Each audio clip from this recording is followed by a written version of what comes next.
Comment prier pour le réveil? Que faut-il demander à Dieu?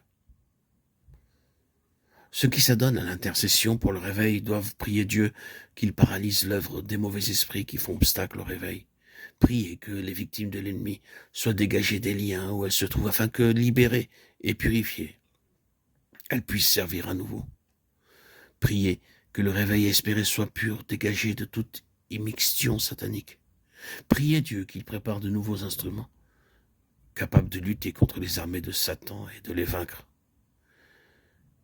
Et demandez la lumière, toujours plus de lumière, pour pouvoir travailler efficacement à la délivrance de ceux qui sont liés, ce qui mettra en fuite l'ennemi et rendra à Dieu ce qui lui appartiennent et non cesser de lui appartenir. Le baptême du Saint-Esprit est l'essence même du réveil.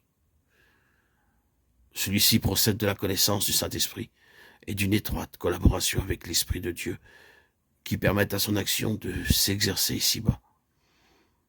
La toute première condition du réveil, c'est le baptême individuel du Saint-Esprit.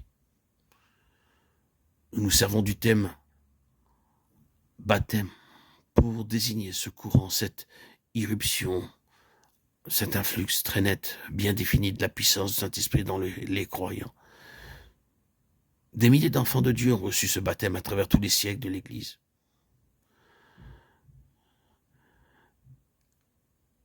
Cette effusion du Saint-Esprit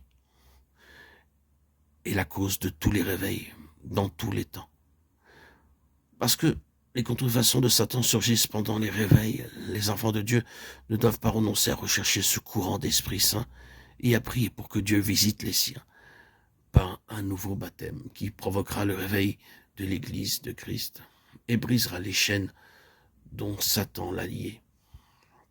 Qu'est-ce donc, me direz-vous, le baptême du Saint-Esprit? Quelles sont les conditions de sa réception et quels sont ses effets sur ceux qui le reçoivent? Le baptême du Saint-Esprit n'est pas une influence qui se fait sentir sur le corps. Il ne provoque pas d'ébranlement nerveux, de secousses physiques, convulsions, contentions.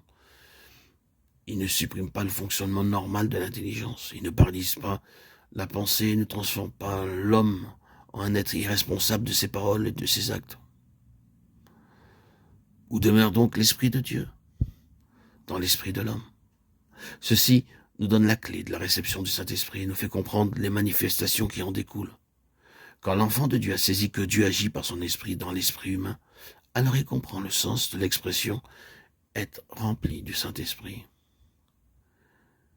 Et il est capable de discerner les contrefaçons de Satan dans le domaine des sens, des émotions.